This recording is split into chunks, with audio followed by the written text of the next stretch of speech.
Welcome back, sports fans. Here we are, another video, and today we are gonna go through the training centre. So, depending on where you are, depends on whether you've got lots of upgrades to do, whether it's in the training centre or if it's cards. And sometimes it's working out one, what does the training centre do, and secondly, where do you prioritise the training centre versus upgrading a card? Where do you spend your coins? So, training centre here, we have got what? 1, 2, 3, 4, 5, 6, 7, 8. We have 8 of these. And what you find is when you upgrade each of the different buildings, it also allows you in here on the discipline training to do the upgrades. So you can see here that it adds on so many coins per day. What does that mean? Well, in the training, so within the whole training centre, the athletic track, you can actually collect coins. The maximum you can do is 1900, and if we just hit the I here, that's not going to let us do it. We can collect 1900 coins a day, so it's not very much really when you look at it, because there's 19 different disciplines.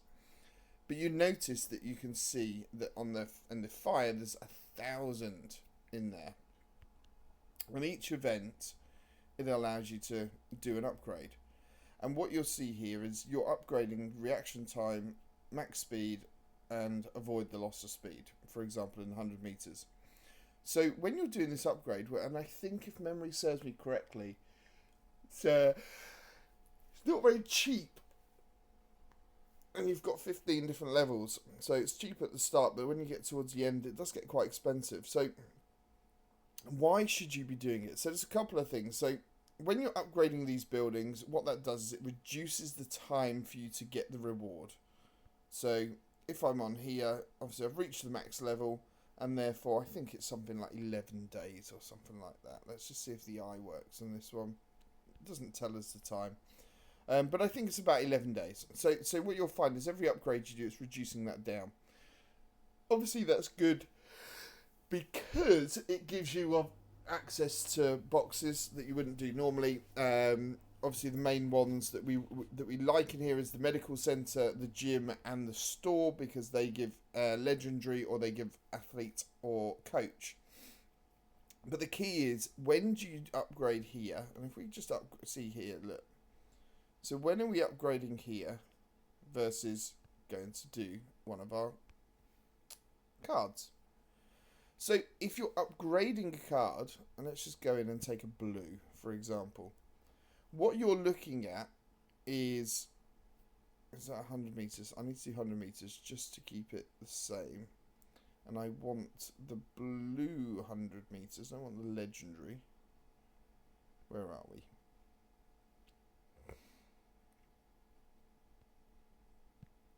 I think the blue one. Here we go, lightning. So you can see that what we had on that previous screen when we were in the training centre, and you went into the disciplines, you've still got reaction time, max speed, avoid loss of speed. So the main advice I would give is if you haven't maxed out your training centre and you've got cards and you're trying to figure out which one to do, most people default to upgrading the cards and not the training centre. And whilst that a lot of the time that is probably the right thing to that is the right thing to do based on progression and gaining more trophies, etc. And I think if you've got legendary or you've got is it epic? I should really know. Champion. So if you're upgrading legendary, if you're upgrading champion, they're probably going to give you more than the training centre.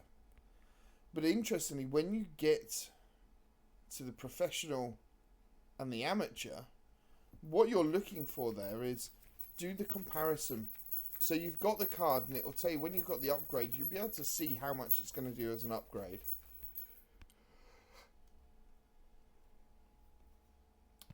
Then go to the training centre and then have a look at, again, what's the upgrade going to give you. Because if you've not really invested anything into the training centre, you'll probably find that the training centre will give you a bigger improvement as you go through. So it's not because it should always be cards. It's not always training center. It's going to vary, but it does add onto the fire. It adds as overall 1,000. So if we go into disciplines, and we can see if we wanted to really look at things, we can go into here, and we can go right. What am I getting from each one? And I can see right. I can see this. The scores it's adding on. And you've got the coach, you've got the athlete. But then when you hit here, this is telling you what the training centre is adding on. Oh, sorry, wrong button. So knowing which one to upgrade, it's going to be a balance that you have to look at. You're going to have to look at both and see which one adds on the most. In an ideal world, obviously, yes, you want the training centre fully maxed, and then you can make sure all the cards are maxed as you go. The problem with that is obviously the lack of coins in the game for the vast majority of players. It's something which is coming up more and more, and I think we will see some changes coming up on the coin side of things. But if we look at this, we can see actually, the whole thing we're looking at, the combined.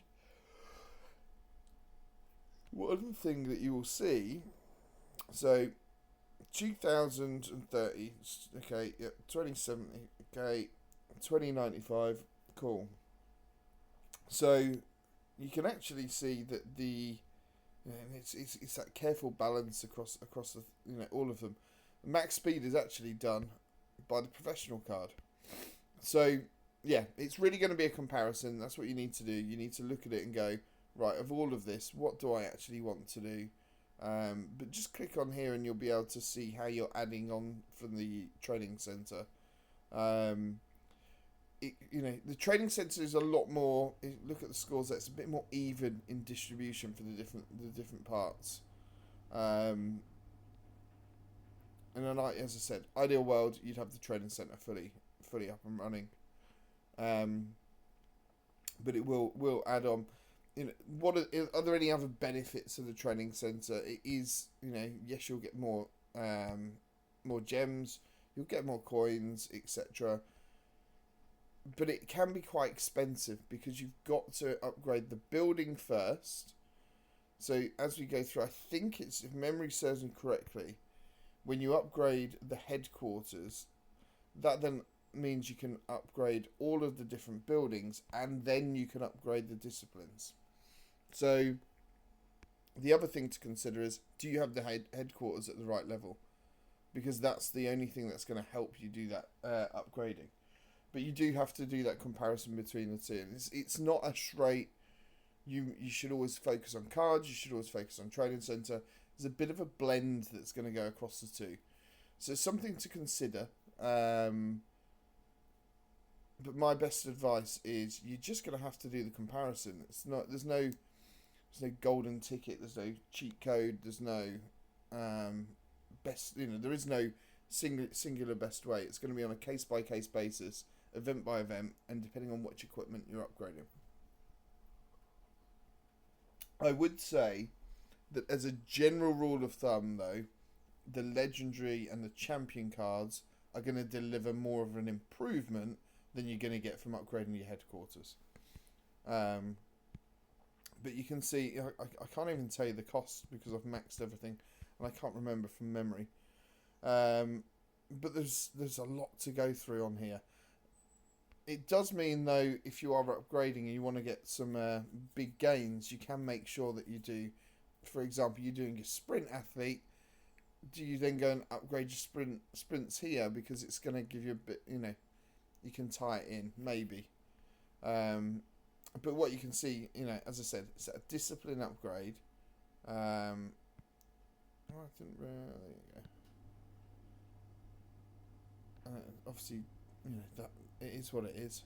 But yeah, there is no golden ticket, I'm afraid.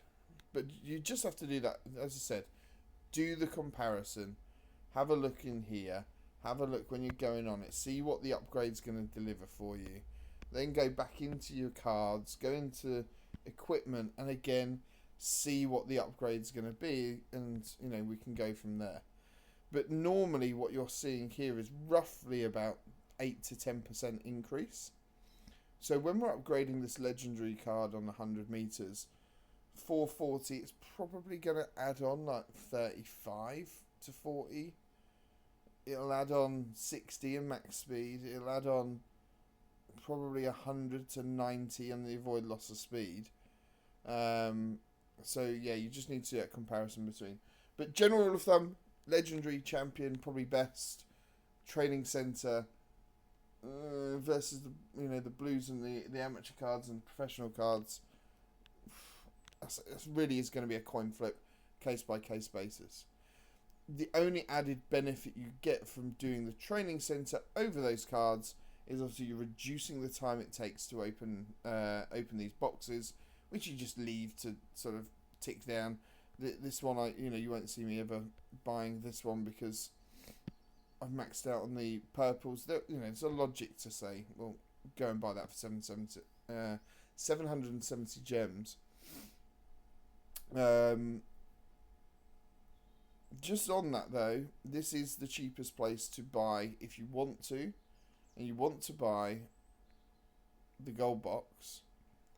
This is the cheapest place to buy it. Why? 770. We've let the time go down, and if we go to the store,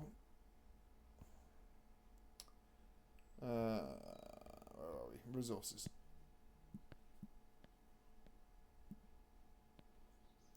It's 4,500 there, and if I remember correctly, 2,500 there. So you're going to get a saving when doing that. Silver's 750. You can get a silver one in here, and that's virtually at the start. Actually, I've recently collected. You will always save gems doing it here. It's the cheapest place. I don't know why they have the boxes where they do. But that's it for today. That's the training center. It's not necessarily, as I said, I can't give you the best guidance in the world on the basis that it varies player to player, depending on what level you're at, depending on how many cards you need to upgrade. But we shall go from there. So that's it for today. Like, share, subscribe, put comments in below. If you've got any questions on the training centre, and we'll go from there. But I will see you on the next video. Thanks for watching.